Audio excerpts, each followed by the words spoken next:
Hey y'all, it's Jesiah.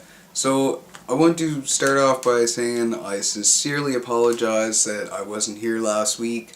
I was just super busy. The nice weather really gets me out of the house, gets me outside, and we had like 2 nice days, so craziness and other stuff going on. But anyways, I'm back this week, so I hope you're back with me.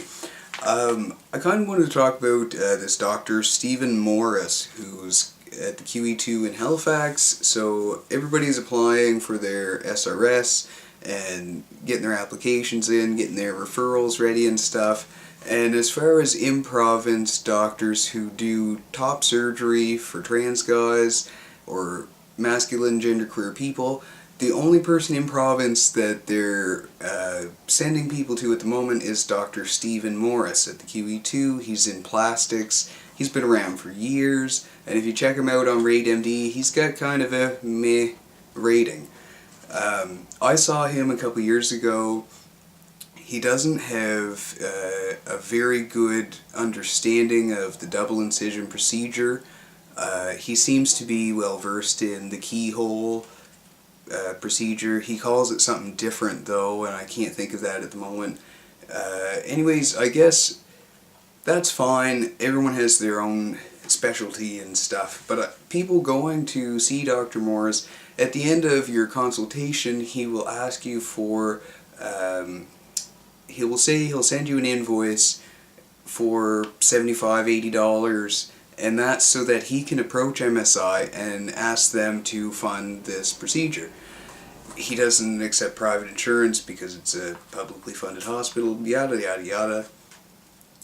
There's no way that you need to pay him out of pocket for that, or for him to write the letter that MSI does want, which is just to say that a patient meets the criteria set out by WPATH or CPATH, and they need a letter from a quote-unquote specialist as well as the mental health professional.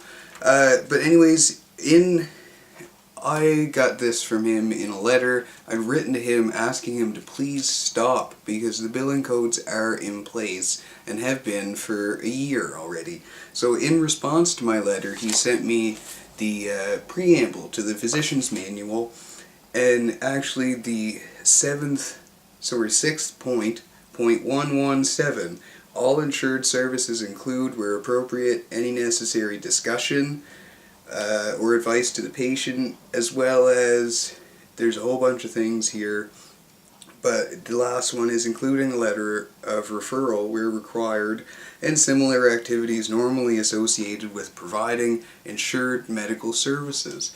So you do not need to pay this man out of pocket $75–$80 just because it's a sexual reassignment surgery. It's not because it's only been recently funded. There's no way that you need to pay this man any money outside of what the province is going to pay him, because they will. So my concern is that there's people in the trans community who feel like this is risking a confrontation that doesn't need to happen, so they'll just pay it instead of opening their mouths.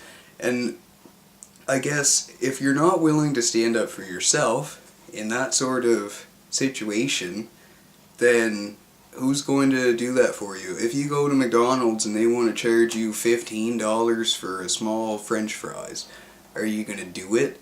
Or are you going to cause a scene? I'm going to flip the shit out. Or I'm going to leave without the fries. So that's the same thing. I left without the surgery by that doctor because it was, I'm not going to compromise something like that. So, but I also made a point of telling him I specifically would not pay the $80 regardless of whether or not I did want him to do my chest surgery. And that's the point that I'm trying to make with this video. It's long-winded, but anyways, I hope I got that across. And if you hear of anyone going to Dr. Morris, tell them you don't have to pay that man any money. The province will. And if you don't feel comfortable going to him even after the consultation, you can still go to Montreal where they've got a ton more experience, where this is the only thing they do is trans people and trans surgeries. So anyways, I hope to catch you guys next week. See you later.